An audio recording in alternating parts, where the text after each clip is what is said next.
Selamat malam, Ibu Bapak Saudara-saudara yang terkasih. Bersyukur kepada Tuhan untuk kasih setia dan pemeliharaannya yang memungkinkan kita saat ini bisa kembali diperjumpakan di dalam persekutuan syafaat malam. Perlombaan meniup kapas.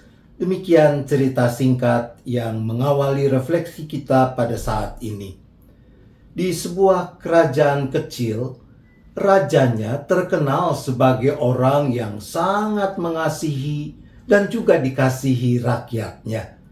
Suatu saat, raja ingin menguji seberapa sungguh rakyat mengasihi dirinya. Raja mengumpulkan rakyat di alun-alun di depan istana.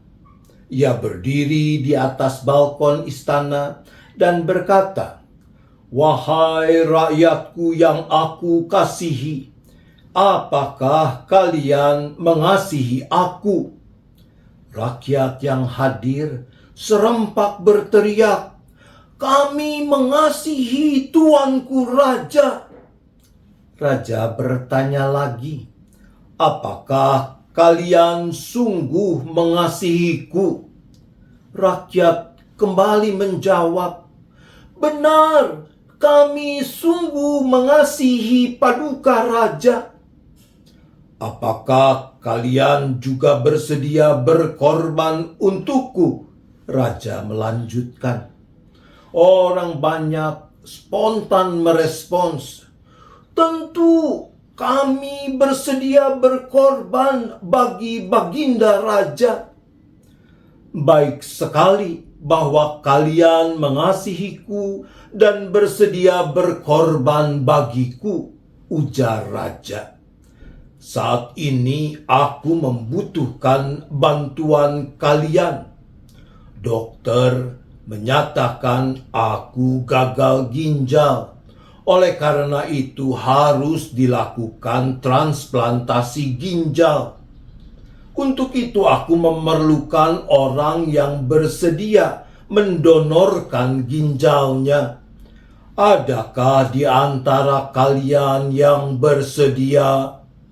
Belum selesai raja berbicara, semua orang mengacungkan tangan dan berteriak, "Saya bersedia, saya bersedia, saya bersedia."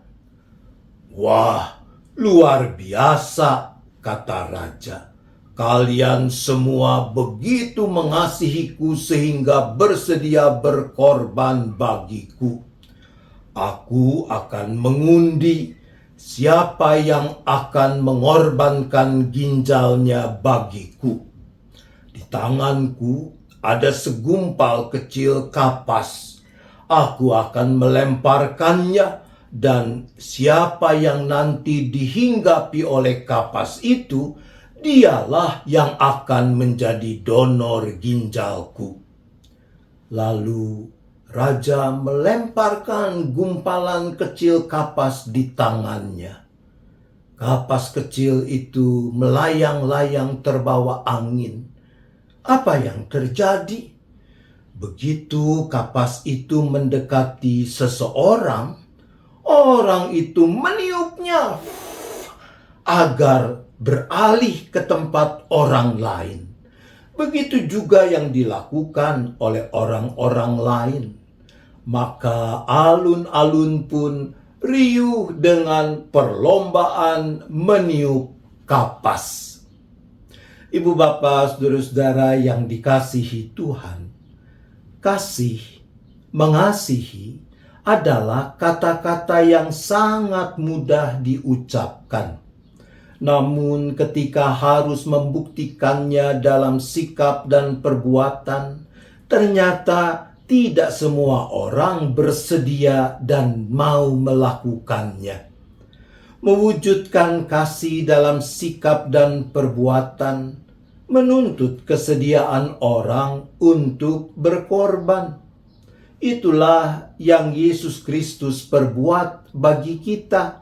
Dia tidak cuma mengatakan bahwa Dia mengasihi kita, namun Dia mewujud nyatakan kasih-Nya itu secara nyata dan total. Dengan inilah kita mengenal kasih, yaitu bahwa Kristus telah menyerahkan nyawanya untuk kita. Jadi kita pun wajib menyerahkan nyawa kita untuk saudara-saudara kita. Demikian dicatat di dalam surat 1 Yohanes 3 ayat 16. Maka kalau itu yang telah Yesus Kristus perbuat bagi kita, sepantasnya lah jika selaku para pengikut Kristus kita pun diminta untuk mewujud nyatakan kasih kita baik kepadanya maupun kepada sesama secara nyata dan total. Di dalam ayat selanjutnya, 1 Yohanes 3 ayat 17 dan 18 dikatakan, siapa yang mempunyai harta duniawi dan melihat saudaranya menderita kekurangan tetapi menutup pintu hatinya terhadap saudaranya itu, bagaimanakah kasih Allah dapat tetap di dalam dirinya? Anak-anakku, marilah kita mengasihi bukan dengan perkataan atau lidah, tetapi dengan perbuatan dan dalam kebenaran. Bersediakah kita hidup di dalam kasih sebagaimana Yesus Kristus telah mengasihi kita? Tuhan menolong kita. Amin. Mari kita berdoa. Bapa di sorga, ampunilah kami sekiranya di sana sini kami mudah mengucapkan kasih tetapi enggan sungguh-sungguh mempraktikannya. Tuhan, ampunilah kami.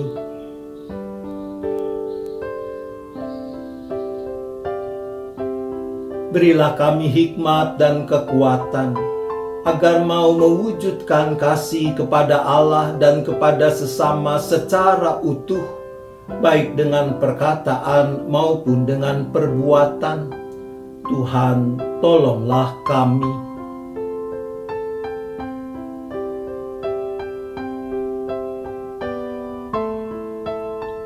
Saat ini bersahati kami berdoa bagi saudara-saudara kami yang sedang mengalami pergumulan-pergumulan dalam kehidupan mereka dan keluarga mereka. Kami berdoa bagi saudara-saudara kami yang ada dalam kondisi sakit, baik yang masih dirawat maupun yang dalam pemulihan. Kami berdoa bagi Bapak Bambang Kristanto, Bapak Hari Dwi Yoga, juga bagi Ibu Suciwati. Bagi mereka kami berdoa.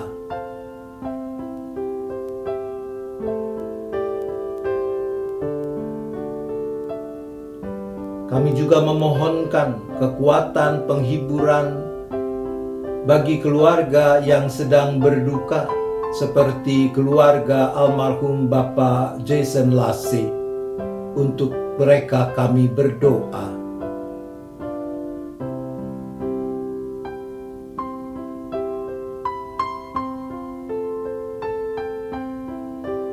Kami juga memohon pertolongan Tuhan bagi keluarga-keluarga yang sedang mengalami pergumulan, memikul beban hidup karena masalah sumber penghidupan, pekerjaan, usaha. Bagi mereka kami berdoa.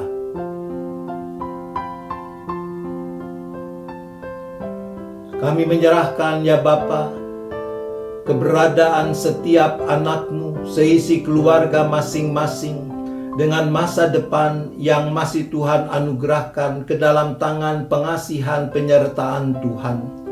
Kiranya Engkau yang berkenan untuk tetap menaungi setiap kami seisi keluarga dengan tangan kasih-Mu yang penuh kuat kuasa, menopang kami, memberi kami berkat yang cukup yang diperlukan di dalam menjalani hidup yang memuliakan nama Tuhan. Dan kalau sebentar kami beristirahat, maka kami juga menyerahkan seluruh keberadaan kami hanya ke dalam tangan kasih pemeliharaan Tuhan. Dijauhkanlah kami dari segala mara bahaya malapetaka. Kami boleh beristirahat dengan cukup, Dan besok kami menyambut hari baru dengan penuh syukur, dengan penuh sukacita untuk terus memuliakan nama-Mu. Terima kasih ya Bapa. Kami bersyafaat hanya di dalam nama Tuhan Yesus Kristus. Amin. Selamat malam Ibu Bapak, Saudara-saudara, selamat beristirahat. Tuhan tetap beserta kita.